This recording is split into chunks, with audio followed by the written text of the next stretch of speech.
नज़ीर, इस वक्त एमबीएस जो है वो अमेरिका में है और मेजर डील्स फॉर्मलाइज हो गई हैं, साइन हो गई हैं, जिसमें हंड्रेड्स ऑफ टैंक्स से लेकर न्यूक्लियर प्रोग्राम से लेकर आर्टिफिशियल इंटेलिजेंस से लेकर एनर्जी से लेकर और रेयर अर्थ मिनरल से लेकर डाटा सेंटर से लेकर बहुत गैर मामूली डील्स है वो नो डाउटली साइन हो गई हैं और ये बड़ा ब्रेक थ्रू है। और इस तरह की डील्स और इस तरह के मिलिट्री रिलेशंस इससे पहले एग्जिस्ट नहीं करते हैं जो डील्स इस वक्त जब वो साइन हुई हैं। और जिस एडवांस टेक्नोलॉजी तक सऊदी अरेबिया को एक्सेस अमेरिका देने जा रहा है वो इससे पहले नहीं हुआ और ट्रंप ने इन डील्स को जब हिस्टोरिक करार दिया है।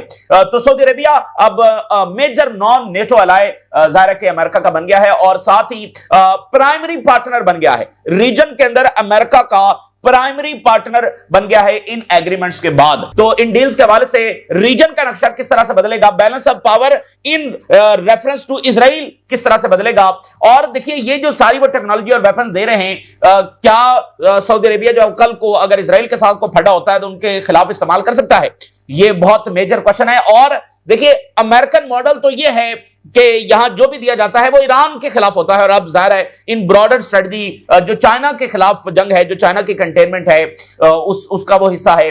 तो क्या सऊदी अरेबिया जो है वो ईरान और चाइना के खिलाफ जाएगा और क्या ये एडवांस टेक्नोलॉजी, क्या ये एडवांस वेपन्स क्या वो इजराइल के खिलाफ जब वो कभी वक्त आने पर जब अगर इजराइल अटैक करता है, अग्रेशन करता है तो उसके खिलाफ जब इस्तेमाल किए जा सकेंगे? या रीजन में इजराइल किसी इत्तेहादी मुल्क के ऊपर अटैक कर देता है, जैसे कतर के ऊपर अटैक किया, कल को मिस्र जॉर्डन के साथ जंग हो जाती है तो फिर सऊदी अरेबिया उसमें किस हद तक जब किरदार अदा कर सकेगा? और सबसे बड़ा क्वेश्चन ये भी रहेगा कि देखिए जो टेक्नोलॉजी होती है, अगर यही टेक्नोलॉजी ईरान को मिसाल के तौर पे चाइना देता है या अमेरिका जो है वो टर्की को देता है तो उसका इफेक्ट और इंपैक्ट डिफरेंट होगा अगर ये गल्फ को मिल रही है, क्योंकि टर्की के लोग, ईरान के लोग ऑलरेडी उस टेक्नोलॉजी के अंदर इन्वॉल्व हैं, यानी वो आर्टिफिशियल इंटेलिजेंस में हैं, वो न्यूक्लियर के अंदर हैं, वो बाकी चीजों के अंदर हैं।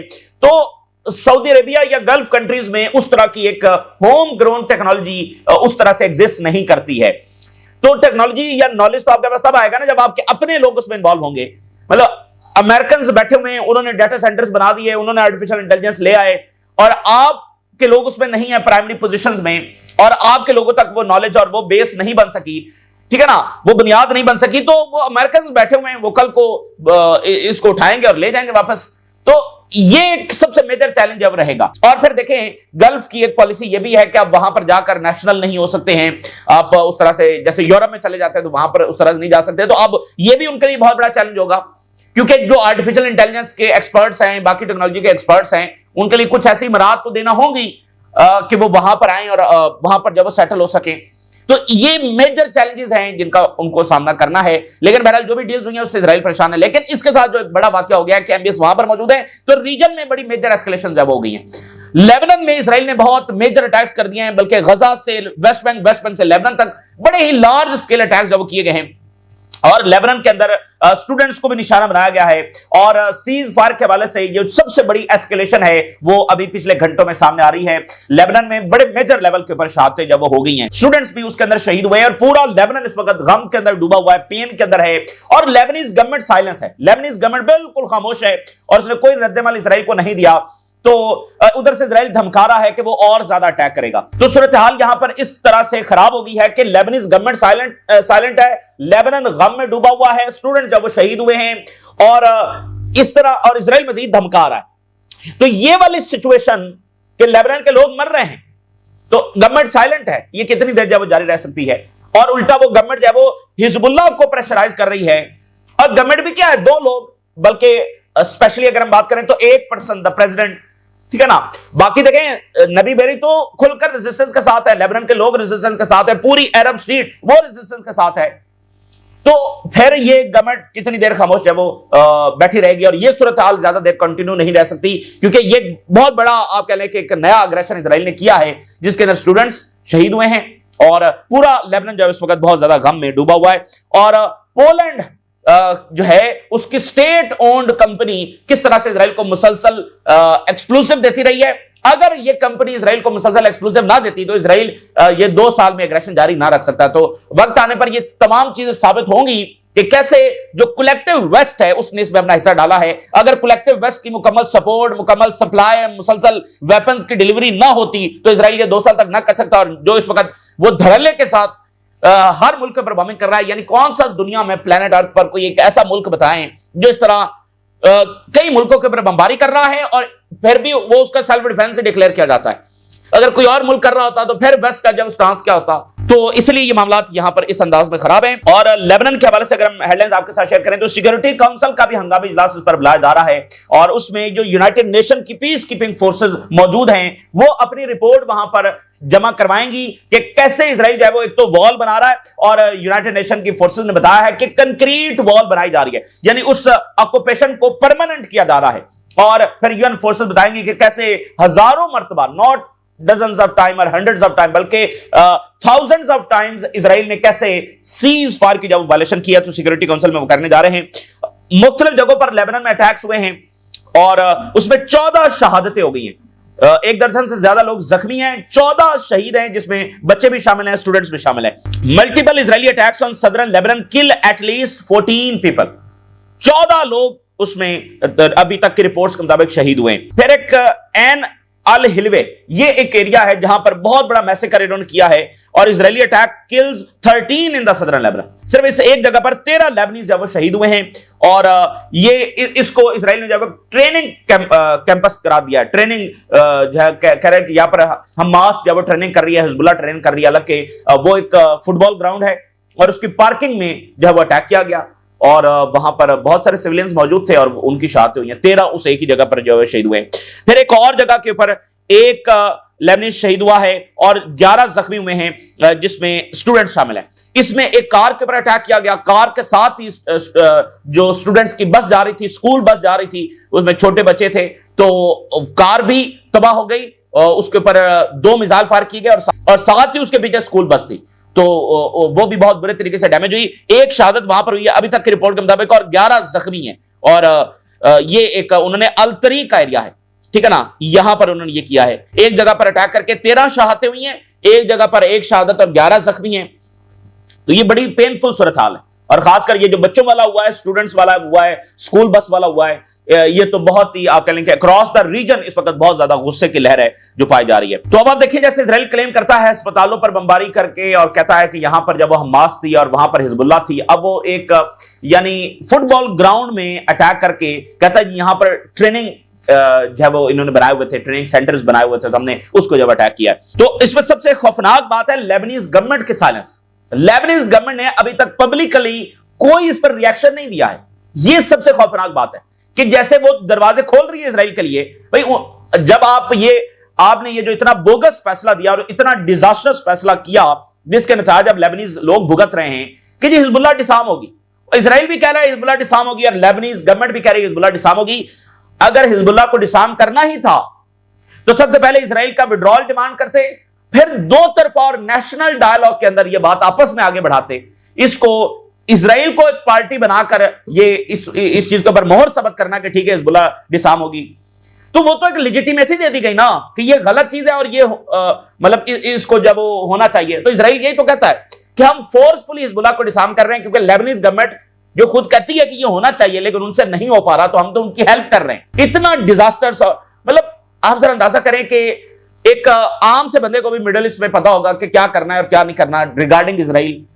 पूरी अरब स्टेट हिजबुल्लाह के साथ खड़ी है और लेबनीज गवर्नमेंट और एक सदर आकर यह फैसला कर रहा है कि नहीं हम तो डिसाम करेंगे, यानी इजराइल अभी बैठा हुआ है और उसके हमले जारी हैं। बहुत ही डिजास्टर फैसला और अब आप देखेंगे वो हमले नहीं रुक पा रहे हैं। तो इधर जो है वो सिक्योरिटी काउंसिल का इजलास होने जा रहा है जिसमें वो रिपोर्ट देंगे कि कैसे इजराइल ने पीस कीपिंग फोर्सेस के ऊपर भी अटैक्स किए और 7300 मरतबा इजराइल ने जो एयर स्पेस की वायलेशन है वो की है 7300 टाइम्स। और इजराइल एक नई कंक्रीट वॉल बना रहा है जो ब्लू लाइन से भी आगे है, ठीक है ना, ब्लू लाइन से भी आगे, यानी इजराइल ने लेबनान की बड़ी लैंड जब वो कब्जे में कर ली है और जो प्रीवियस वॉल है उससे भी ज्यादा मजबूत एक कंक्रीट की वॉल इजराइल बना रहा है। तो लेबनीज लैंड हाथ से निकल रही है, लोग मर रहे हैं और इजराइल मुसलसल बमबारी कर रहा है, मजीद धमकियां दे रहा है, लेबनीज गवर्नमेंट साइलेंट है। इसका बहुत बुरा रिएक्शन आएगा। देखना, एक चीज पक रही होती है, 1 साल हो गया इस सूरत हाल को, तो कोई भी एक वाकया, एक इंस्टेंट वाकया हो सकता है, यही वो वाकया हो। देखें ना, बच्चों को वहां पर मारा गया इतनी बेदर्दी से, सूरत हाल तो पक रही है। तो कोई भी एक वाकया जब उसको ट्रिगर करेगा, ऊपर से इजराइल धमका रहा है कि हम और अटैक्स करेंगे।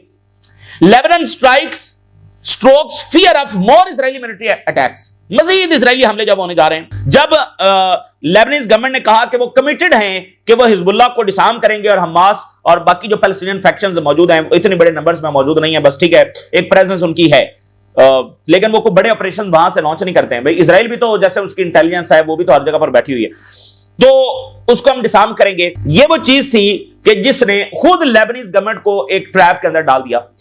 अब फैसला उन्होंने कर लिया, अब इजराइल और अमेरिका और इंटरनेशनल कम्युनिटी उनको प्रेशराइज कर रहे हैं कि भाई करते क्यों नहीं हो, और मजीद इजराइल हमले करके कहता है कि हम तो सिर्फ प्रेशराइज कर रहे हैं। From the Israeli army saying that there are training campus in Palestinian refugee camps. अब वहां पर फलस्तीनी जो रेफ्यूजी कैंप्स हैं, अब वो कह रहे हैं कि वहां पर भी ट्रेनिंग कैंप्स हैं, तो इसका मतलब ये है कि वो वहां पर भी अटैक्स करने जा रहे हैं। अब ये वैसे फलस्तीनियों की कितनी दर्दनाक तारीख है। एक एक अरब मुल्क से उनको निकाला गया, जॉर्डन से उनको निकाला गया, जब वो शाम से उनको निकाला गया, लेबनान से भी उनको निकाला गया, ठीक है ना। इससे पहले जो पीएलओ है, जो उसको यासर अरफात जब हेड कर रहे थे, तो जब 80s में इजराइल दाखिल हुआ था तो फलस्तीनी तंजीमों से लड़ने के नाम के ऊपर भी दाखिल हुआ, इसी नाम के ऊपर दाखिल हुआ था ना, इसी जवाब के ऊपर।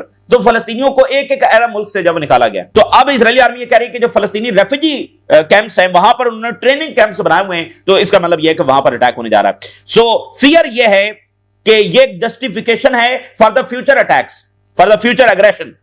मोर प्रेशर गवर्नमेंट के ऊपर डाला जाएगा, specially to taken action against Hamas, कि लेबनान में भी हमास के खिलाफ, जो कि मैंने आपको बताया, ऐसी कोई बात नहीं है कि वहां पर वो एक्टिव हैं और इजराइल के खिलाफ वो मिसाइल लॉन्च कर रहे हैं। तो असल खराबी ये है अप्रोच। देखना, ईरान जो है वो हिजबुल्लाह को रीजनल एसेट देखता है, और गल्फ का एक मुल्क वो हिजबुल्लाह को रेजिस्टेंस को एक रीजनल थ्रेट देखता है, जैसे इजराइल देखता है। ये अप्रोच का फर्क है, इसी अप्रोच के ऊपर जब पॉलिसी बनती है, तो लेबनान के पास या मिडिल ईस्ट के मुल्कों के पास जो लेवरेज है वो उसको भी खत्म कर देना चाहते हैं। यानी रेजिस्टेंस को अगर वो एज अ लेवरेज इस्तेमाल करें तो वो इजराइल को कितना ज्यादा कन्फ्रंट कर सकते हैं।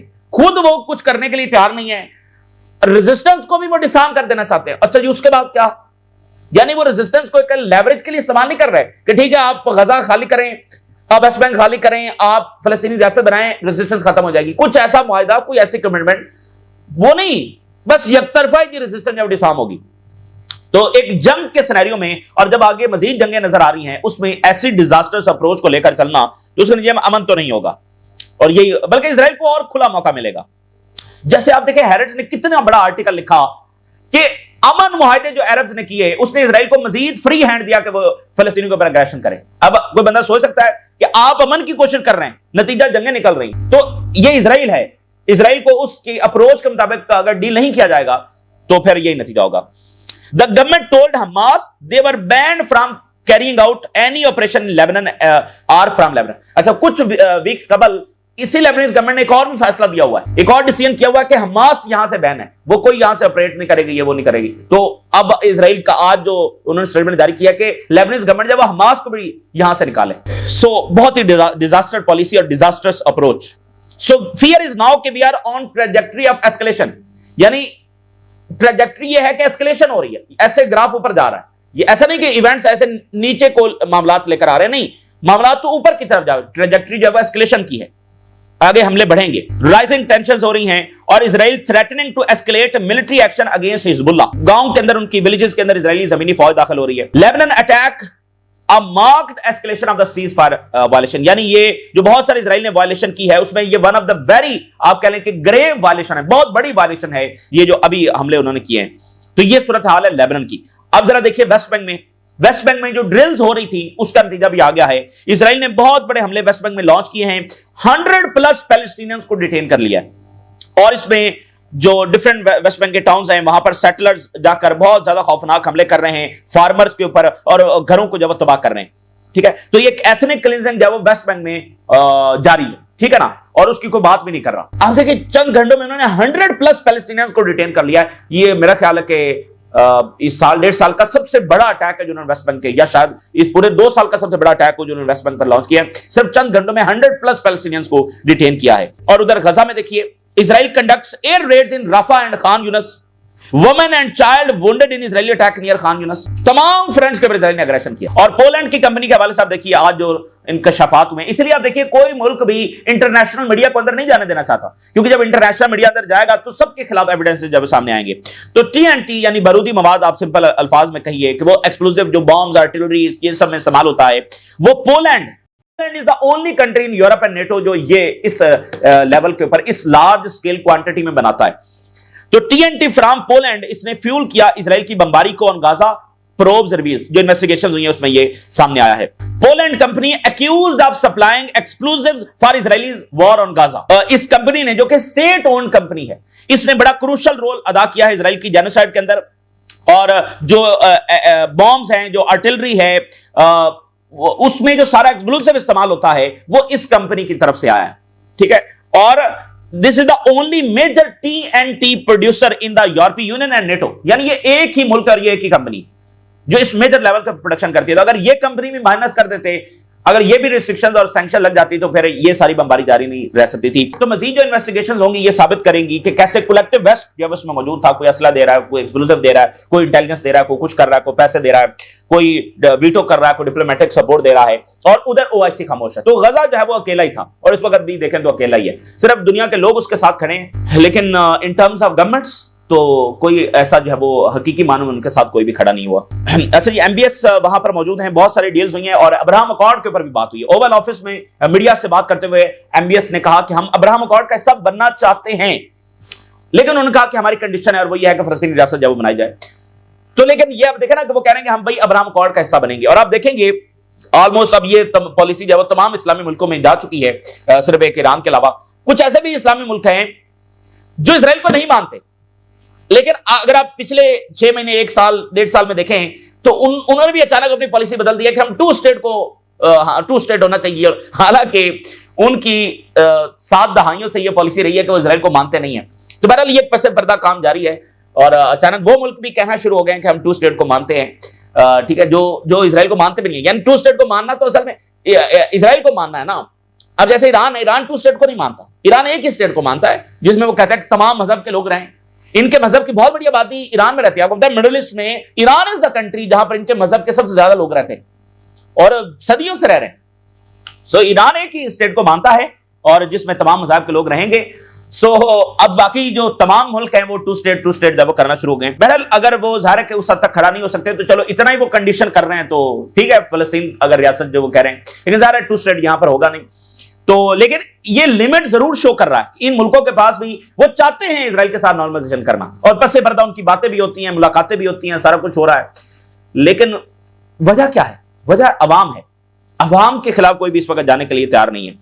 MBS says no normalization with Israel without path to Palestinian state. So Trump hails US and Saudi partnership as strongest in history. Unprecedented level of strategic partnership जो हुई है दोनों मुल्कों के दरमियान, मिलिट्री कॉपरेशन जो बहुत ऊपर चला गया है, और फॉर्मली सऊदी अरेबिया को अब मेजर नॉन नेटो एलाय जब तस्लीम कर लिया गया है।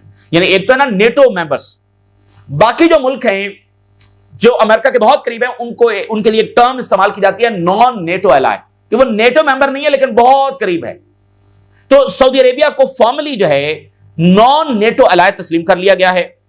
Expand defence, nuclear and AI cooperation, comprehensive agreements हुए हैं डिफेंस में, एनर्जी में, टेक्नोलॉजी में, सप्लाई चेन्स के अंदर। और मैं बताऊं सऊदी अरेबिया का हम पहले भी बात कर चुके हैं, बहुत रोल है डॉलर को कायम रखने में।